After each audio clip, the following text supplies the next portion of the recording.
Hello dear friends, welcome to Ram wealth. నా పేరు రామ్. మనం మ్యూచువల్ ఫండ్ సిరీస్లో భాగంగా చాలా టాపిక్స్ ఆల్రెడీ కవర్ చేసాం. మ్యూచువల్ ఫండ్ బేసిక్స్, అలానే బెస్ట్ మ్యూచువల్ ఫండ్స్ని ఎలా సెలెక్ట్ చేసుకోవాలి, అలానే ప్రతి మైన్యూట్ కాన్సెప్ట్ కూడా మ్యూచువల్ ఫండ్ సంబంధించి కవర్ చేస్తున్నాం ఈ సిరీస్లో భాగంగా. ఇది ఆల్రెడీ ప్లేలిస్ట్కి యాడ్ చేయడం జరిగింది. మీరు ఇంకా ఈ సిరీస్ని చెక్ చేయనట్టయితే చెక్ చేయండి. ఈ సిరీస్ ముఖ్య ఉద్దేశం ఏంటంటే, ఎవరైతే డైరెక్ట్గా మ్యూచువల్ ఫండ్స్ ఇన్వెస్ట్ చేస్తూ ఉంటారో, మ్యూచువల్ ఫండ్స్ సెలెక్ట్ చేసుకోవటం దగ్గర నుంచి తర్వాత ఇన్వెస్ట్ చేసిన తర్వాత వాటిని ప్రాపర్గా అనలైజ్ చేసుకోవటం, అలానే ఏమైనా చేంజెస్ అవసరమైతే వాళ్ళంతటా వాళ్ళే చేసుకునే విధంగా ఈ సిరీస్ని డిజైన్ చేయడం జరిగిందనమాట. ఈ సెషన్లో మనం పోర్ట్ఫోలియో ఓవర్లాపింగ్ అంటే ఏంటో డిస్కస్ చేస్తాం. అలానే పోర్ట్ఫోలియో ఓవర్లాపింగ్ మీ పోర్ట్ఫోలియోలో ఎలా ఉంది, దాన్ని రెక్టిఫై చేసుకోవటం ఎలా, అదంతా కూడా మనం ప్రాక్టికల్గా లైవ్లో డిస్కస్ చేయొచ్చు.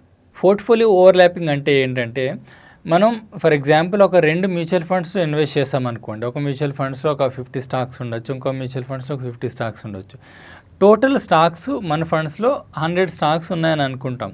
కానీ రియాలిటీ ఏంటంటే, ఈ మ్యూచువల్ ఫండ్స్లో ఉన్నది, ఈ మ్యూచువల్ ఫండ్స్లో ఉన్నది most of the stocks same ఉన్నాయి అనుకోండి. అంటే ఫస్ట్ మ్యూచువల్ ఫండ్స్ 50 స్టాక్స్ ఉన్నాయి, సెకండ్ మ్యూచువల్ ఫండ్స్లో 40 స్టాక్స్ ఫస్ట్ మ్యూచువల్ ఫండ్స్లో ఉన్నవే ఉన్నాయనుకోండి. ఎఫెక్టివ్గా మనకి ఎన్ని స్టాక్స్ ఉన్నట్టు 16 ఉన్నట్టు. సో దీన్నే పోర్ట్ఫోలియో ఓవర్లాపింగ్ అంటాం అనమాట. సో దీనివల్ల మనకి పోర్ట్ఫోలియోలో కాన్సన్ట్రేటెడ్ రిస్క్ వస్తుంది. కాన్సన్ట్రేటెడ్ రిస్క్ ఏంటంటే, లైక్ మార్కెట్స్ ఒక రకంగా అప్కి వెళ్ళినప్పుడు 2 ఫండ్స్ కూడా ఒకే రకంగా వెళ్తాయి, డౌన్కి వెళ్ళినప్పుడు కూడా ఒకే రకంగా డౌన్కి వెళ్ళిపోతూ ఉంటాయి అనమాట. సో జనరల్గా మార్కెట్ సైకిల్స్ అంటూ ఉంటాయి. ఒక్కొక్క మార్కెట్ సైకిల్లో ఒక్కొక్క కైండ్ ఆఫ్ మ్యూచువల్ ఫండ్, అలానే ఒక category of mutual funds performance బాగుంటూ ఉంటుంది. మనం ముఖ్యంగా మ్యూచువల్ ఫండ్ పోర్ట్ఫోలియోలో డైవర్సిఫికేషన్ ఎక్కువ ఉండాలి. సిమిలర్ కైండ్ ఆఫ్ స్టాక్స్లో అన్ని ఫండ్స్తోని ఉన్నట్టయితే మనకి ఏం యూజ్ ఉండదన్నమాట. సో దానివల్ల మనకి కాన్సన్ట్రేటెడ్ రిస్క్ వస్తుంది. కాన్సన్ట్రేటెడ్ రిస్క్ లేకుండా ప్రాపర్గా మనం డైవర్సిఫై చేసుకోగలగాలన్నమాట. సో అప్పుడు ఈ ఓవర్లాపింగ్ని మనం ఎలిమినేట్ చేసినట్టయితే మనకి బెటర్ రిటర్న్స్ వచ్చే అవకాశం ఉంటుంది. ముఖ్యంగా 2 ఏరియాస్ వల్ల ఈ కాన్సన్ట్రేటెడ్ రిస్క్ కానివ్వండి, పోర్ట్ఫోలియో ఓవర్లాపింగ్ కానీ జరుగుతూ ఉంటుంది.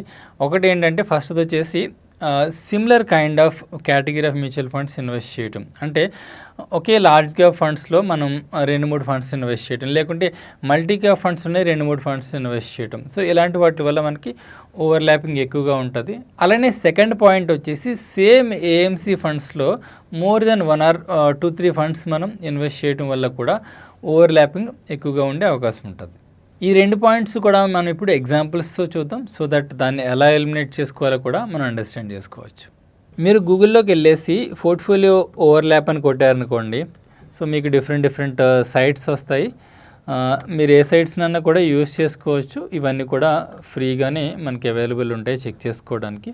నేను ఇక్కడ ఈ సైట్ని యూజ్ చేస్తున్నా. ఇక్కడ పోర్ట్ఫోలియో ఓవర్లాప్ అని ఉంది కదా. సో ఇక్కడ మనం ముందు ఆల్ సెలెక్ట్ చేసుకోండి. ఆల్ సెలెక్ట్ చేసుకున్న తర్వాత ఇక్కడ సేమ్ కేటగిరీలో మనం 2 ఫండ్స్ చూద్దాం. First point. తర్వాత సేమ్ ఏఎంసీలో ఉన్న 2 ఫండ్స్ చూద్దాం. ఓవర్లాపింగ్ ఎలా ఉంటుందో చూద్దాం. సో దట్ దాన్ని మీరు రెక్టిఫై చేసుకోవడానికి మీ పోర్ట్ఫోలియోలో ఈ విధంగా మీరు చెక్ చేసుకుని రెక్టిఫై చేసుకునే అవకాశం ఉంటుంది. సో ముందు నేను 2 లార్జ్ క్యాప్ ఫండ్స్ చూస్తాను. ఎస్బీఐ బ్లూ చిప్ ఫండ్, అలానే ICICI blue chip, Prudential ICICI blue chip fund తీసుకుందాం.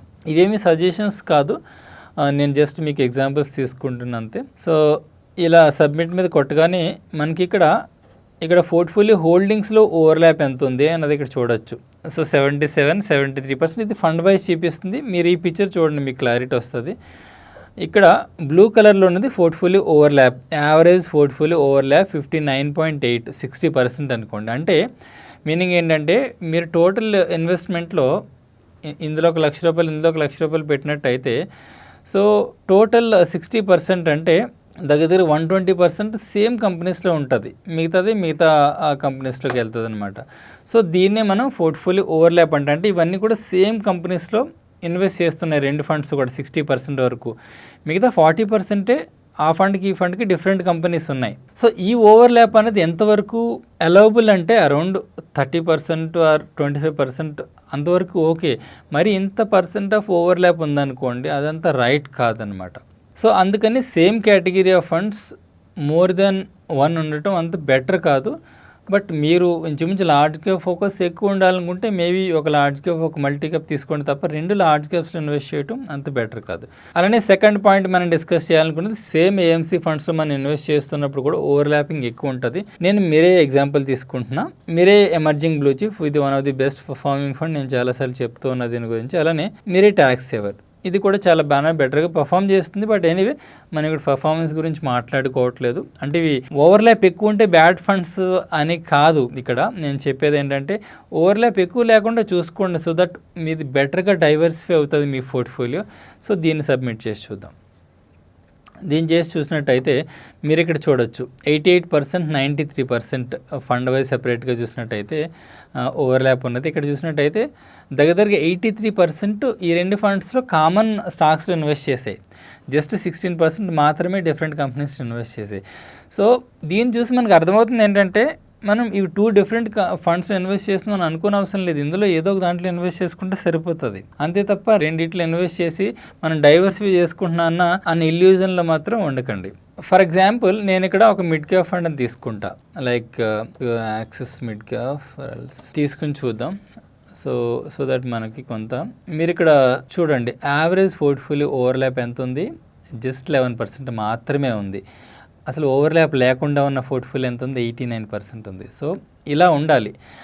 సో ఇలా ఎప్పుడైతే డైవర్సిఫై చేసుకుని మీరు సెలెక్ట్ చేసుకుంటారో మీ ఫండ్స్ని, అప్పుడు మీకు వచ్చే రిటర్న్స్ బెటర్గా ఉంటాయి. ఎందుకంటే ఒక్కొక్క మార్కెట్ సైకిల్స్లో ఒక కైండ్ ఆఫ్ కంపెనీస్ బెటర్గా పర్ఫామ్ చేస్తాయి. కొన్ని మార్కెట్ సైకిల్స్లో మేబీ కరెక్షన్ జరిగినప్పుడు మిడ్ క్యాప్ కంపెనీస్ బాగా కరెక్షన్ జరుగుతాయి లార్జ్ క్యాప్ కంపెనీస్తో పోల్చుకున్నట్టయితే. అలానే రికవర్ అయినప్పుడు కూడా ఇవి బెటర్గా రికవర్ అవుతాయి. సో డిఫరెంట్ మార్కెట్ సైకిల్స్లో డిఫరెంట్ కేటగిరీ ఆఫ్ ఫండ్స్ కావచ్చు, సెక్టార్ ఫండ్స్ కావచ్చు, బెటర్గా పర్ఫామ్ చేస్తుంటే మీది బ్రాడ్గా డైవర్సిఫై అయ్యి ఉన్నప్పుడు ఓవరాల్ పోర్ట్ఫోలియో రిటర్న్ బెటర్గా ఉండే అవకాశం ఉందన్నమాట. ఈ విధంగా పోర్ట్ఫోలియో ఓవర్లాప్ తగ్గించుకోవడం అనేది చాలా ఇంపార్టెంట్. సో మీరు ఇలాంటి ఏమైనా వెబ్సైట్ని యూజ్ చేసుకొని మీ పోర్ట్ఫోలియో ఓవర్లాప్ కూడా చెక్ చేసుకొని మీ పోర్ట్ఫోలియోలో కూడా కరెక్షన్స్ ఏమైనా అవసరమైతే కరెక్షన్ చేసుకోండి. హోప్ మీకు ఈ సెషన్ నచ్చింది అనుకుంటా.